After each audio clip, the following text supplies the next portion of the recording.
இயேசு உங்களை நேசிக்கிறார். பிரியமானவர்களே, இந்த நாளில் ஆண்டவர் நம்மளோடு பேசும்படிய வேதத்திலிருந்து 2 வசனத்தை கூட வாசித்து ஆண்டவர் நம்மளோடு இடைபடுகிற காரியத்தை பார்ப்போம். அது அப்போஸ்தலர் புஸ்தகம் 3வது அதிகாரம் 12-16வது வசனம் இப்படியாக சொல்லுகிறது. பேதுரு அதை கண்டு ஜனங்களை நோக்கி, இஸ்ரவேலரே, இதை குறித்து நீங்கள் ஆச்சரியப்படுகிறது என்ன? நாங்கள் எங்கள் சுய சக்தியினாலாவது எங்கள் சுய பக்தியினாலாவது இவனை நடக்க பண்ணினோம் என்று நீங்கள் எங்களை நோக்கி பார்க்கிறது என்ன?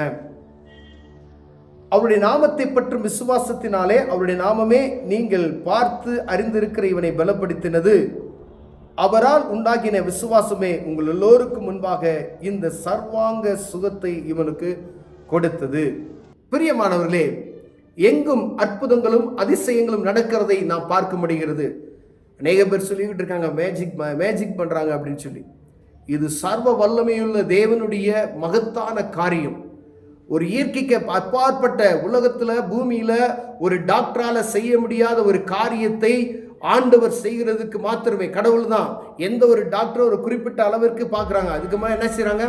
கடவுளை வேண்டிக்கிங்க, ஒருவேளை கடவுள் இவனை காப்பாற்றினால்தான் அப்படின்னு சொல்கிறாங்க. அப்போ மனிதனால் முடியாத ஒரு காரியத்தை யார் செய்ய முடியும் என்றால் ஆண்டவர் மாத்திரம்தான் செய்ய முடியும், தெய்வம் மாத்திரம்தான் செய்ய முடியும். அதை உறுதியாய் அந்த விசுவாசத்தோடு நாம் இருக்கும் பொழுது ஆண்டவர் அற்புதத்தை ஒரு மனிதனுக்கு செய்ய வல்லமையுள்ளவராய் இருக்கிறார். பிரியமானவர்களே, இங்கு முடவனான ஒரு மனிதன், பிறவியிலேயே அவன் முடவனான இருக்க மனிதன் மேல ஜெப வேலையாகிய 9ஆம் மணி நேரத்திலே பேதுரும் யோவானும் தேவாலயத்துக்கு போனார்கள். அப்பொழுது தன் தாயின் வயிற்றிலிருந்து சப்பானியாய் பிறந்த ஒரு மனுஷனை சுமந்து கொண்டு வந்தார்கள். தேவாலயத்திலே பிரவேசிக்கிறவர்களிடத்தில் பிச்சை கேட்கும்படி நாடோறும் அவனை அலங்கார வாசல் எனப்பட்ட தேவாலய வாசல் என்று வைப்பார்கள். தேவாலயத்தில் பிரவேசிக்கிற போது பேதுருவையும் யோவானை அவன் கண்டு பிச்சை கேட்டான்.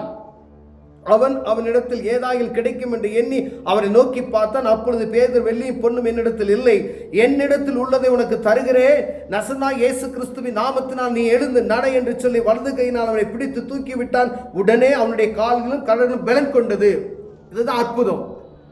வெள்ளியும் பொண்ணு என்கிட்ட இடல, என்கிட்ட இருக்கிறத உனக்கு தரேன். நசரேயனாகிய இயேசுவின் நாமத்தில் எழுந்து நீ நட என்று சொன்ன உடனே அவன் எழுந்து குதித்து நடக்கிறதை பார். அங்க இருக்கிற ஜனங்கள் பிரமித்து, என்ன நடக்கு, தேவ தூதர்கள் பூமிக்கு வந்துட்டாங்களோ என்று ஆச்சரியப்படுகிற ஒரு காரியம் வேதத்தில் எழுதப்பட்டு இருக்கிறது. பிரியமானவர்களே, இது இயற்கைக்கு அப்பாற்பட்ட ஒரு அற்புதம், அதிசயம். ஒரு டாக்டரால முடியாது, இயற்கை சயின்டிஸ்டால முடியாத ஒரு காரியத்தை பிறவியிலே அவன் முடவனாய் இருந்தான் என்று எழுதப்பட்டு இருக்கிறது. அவனை யாராலும் குணப்படுத்த முடியாது. அவன் நாளோடு தேவாலயத்தின் வாசலில் பிச்சை எடுக்கும்போதுக்கு அவனை தினம் வந்து உட்கார வைப்பாங்க அப்படின்னு சொல்லி, ஏதாவது கிடைக்குமா என்று பேதுருவையும் யோவானை பார்க்கும் பொழுது அவர் என்னிடத்தில் ஒன்றும் இல்லை, எழுந்து இயேசுவின் நாமத்தில் நட என்று சொன்னது நடக்கிறதை பார்க்க முடிகிறது. இயற்கைக்கு அப்பாற்பட்ட ஒரு அதிசயம் வேதத்தில் எழுதப்பட்டு இருக்கிறது. இந்த அளவும் ஆண்டவர் அற்புதங்களை செய்து கொண்டிருக்கிறார். விசுவாசிக்கிறவர்களால் எல்லாமே ஆகும். பிரியமானவர்களே, அநேகர் என்ன செய்யறாங்க, இவங்க அப்படி செய்யறாங்க, இப்படி அப்படிலாம் ஆண்டவருடைய நாமம் மகிமைப்படுகிற எந்த இடத்துல ஆண்டவர் அற்புதம் செய்ய வல்லமையுள்ளவர் இருக்கிறார். டாக்டரால முடியாத ஒரு அற்புதம், ஒரு காரியத்தை ஆண்டவரால் குணமாக்க முடியும் என்பதை நாம் அறிந்து கொள்ளும்படி அழைக்கப்படுகிறோம். இங்க எல்லா ஜனங்களும் கேட்கும் பொழுது பேதுரு என்ன சொல்றாரு பாருங்க. பேதுரு அதை கண்டு ஜனங்களை நோக்கி, இஸ்ரவேலரே, இதை குறித்து நீங்கள் ஆச்சரியப்படுகிறது என்ன? நாங்கள் எங்கள் சுய சக்தியினாலாவது நீங்க எங்கள் சுய பக்தியினாலாவது, என்னுடைய பயபக்தியினால, என்னுடைய சக்தினால, எனக்கு கிடைத்திருக்க இந்த வரத்தினால அல்ல, ஏன் இவனை நடக்க பண்ணினோம் என்று நீங்கள் எங்களை நோக்கி பார்க்கிறது என்ன அப்படின்னு சொல்லிட்டு, இது ஆண்டவர் சர்வ வல்லமையில் தேவன் இவனுக்கு சுகமாக்க வேண்டும் என்கிற அந்த கிருபையை இவன் பெற்றுக்கொண்டான். அவருடைய நாமத்தை விசுவாசத்திலே, அவருடைய நாமமே நீங்கள் பார்த்து அறிந்திருக்கிற இவனை பலப்படுத்தினது. இந்த இயேசு கிறிஸ்துவின் சுகமே இவனுக்கு சுகத்தை கொடுத்தது. அவராலே உண்டாக்கப்பட்ட விசுவாசமே, அந்த நாள் விசுவாசம் வைத்து அவருடைய நாமத்தை விஸ்தரிக்கும் பொழுது ஆண்டவர் இவனுக்கு சுகம் கொடுத்து அவங்க எல்லோருக்கும் முன்பாக இந்த சர்வாங்க சுகத்தை இவனுக்கு கொடுத்தது அதே என்பதை ஜனங்களுக்கு போதிக்கிறார்கள். பிரியமானவர்களே, இங்க அற்புதம் நடக்கிறது. அங்க ஒரு ராஜா பெருமை பாராட்டப்பட்டு எழுந்து ஆண்டவருடைய பிள்ளைகளுக்கு விரோதமான காரியத்தை அவர் கையில தூப கலசத்தை எடுக்கும் பொழுது அவர் நெற்றியில் என்ன செய்யற, துஸ்தரம் முடிகிற, அவன் புழு புழுத்து சாகிறதை நாம் பார்க்க முடிகிறது. அங்கு பெருமை பிடித்த ஒரு ராஜா இங்கு முடவனாய் நடக்கப்பட்ட ஒரு மனிதன் ஆண்டவர் சுகமாக்குகிறார். அப்ப தெய்வத்துக்கு விரோதமாய் குற்றத்தை நீ உன் கையை உயர்த்தும் பொழுது தேவனுடைய கோபாக்கினை ஒரு மனிதனை வந்து தாக்கும் என்பதில் எந்தவித ஒரு குழப்பமும் இல்லை. இங்கு ஒரு யாராலையும் சுகமாக கொடுக்க முடியாத ஒரு மனிதனை சுகம் கொடுப்பதற்கு இயேசு கிறிஸ்துவின் நாமம் அங்கு மகிமைப்படுகிறதை நாம் பார்க்க முடியுது. எந்த ஒரு எங்களுடைய சுயபக்தியிலோ எங்களுடைய சக்தினாலேயோ எங்களுடைய பக்தினாலே அல்ல, வானத்தையும் பூமியும் படைத்த ஒருவர் உண்டு, அவர் இவனை குணமாக்கினார், அவருடைய நாமமே இவனை குணமாக்கிட்டு என்பது பகிரங்கமாக அறிவிக்கப்படுகிறது. பிரியமா, எல்லாம் மந்திர தந்திரத்தினாலாம் ஒன்றும் செய்ய முடியாது. பிறவியிலே முடமாக்கப்பட்ட ஒரு மனிதன், பிறக்கும் பொழுதே அவன் முடவன், அற்புதமாய் குதித்து எழுந்து நடந்த கர்த்தரை துதித்தான் வேதம் சொல்லுகிறது. அப்ப எப்படிப்பட்ட மனிதனையும் ஆண்டவரால் குணமாக்க முடியும். ஆனா அந்த குணமாக்குவதற்கு, குணத்தை பெற்றுக்கொள்வதற்கான விசுவாசம் என்னிடத்திலும் உங்களிடத்திலும் இருக்கிறதா என்று பார்க்க முடிய அழைக்கப்படுகிறோம். பிரியமானவர்களே, ஆண்டவர் அவரால் கூடாதது ஒன்றுமில்லை.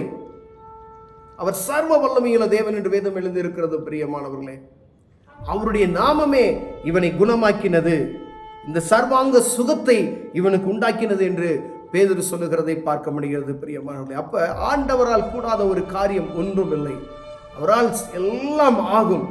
அதை பெற்றுக்கொள்வதற்கு நாம் என்ன செய்கிறோம் என்பதை பார்க்க முடிய அளவு. எந்த ஒரு மனிதனுக்கு ஆண்டவர் சுகத்தை கொடுக்கிறார், எந்த மனிதனையும் ஆண்டவர் வருத்தப்படுத்த வேண்டும், எந்த மனிதனையும் பலவீனப்படுத்த வேண்டும் என்பது அவருடைய விருப்பம் அல்ல. அவர் எல்லாருக்கும் சுகத்தை கொடுக்கிறார்.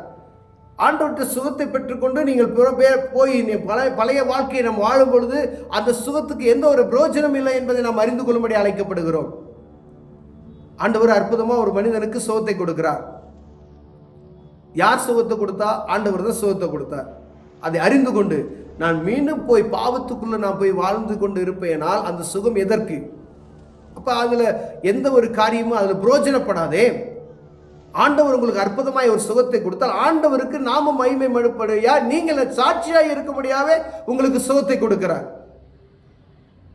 ஆண்டவர் அற்புதம் செய்கிற வல்லமையில. அதே போல ஆண்டவருடைய நாமத்துக்கு விரோதமாய் கரத்தை எடுக்கிற ஒரு மனிதனை அங்க ஒரு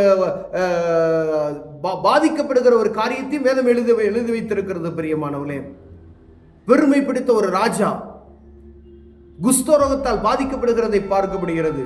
புழு புழுத்து செத்தான் என்று வேதம் சொல்லுகிறது. பிரியமானவர்களே, சுகம் கொடுக்கவும் முடியும், பலவீனத்தை உண்டு பண்ணவும் ஆண்டவரால் முடியும். பிரியமானவர்களே, தன் கரத்தை மேன்மைப்படுத்தி ஆண்டவருக்கு விரோதமான காரியத்தை செய்யும் பொழுது அவருடைய கோபாக்கினை நம்ம எழுவது விழும் என்பதை புரிந்து கொள்ளும்படி அழைக்கப்படுகிறோம்.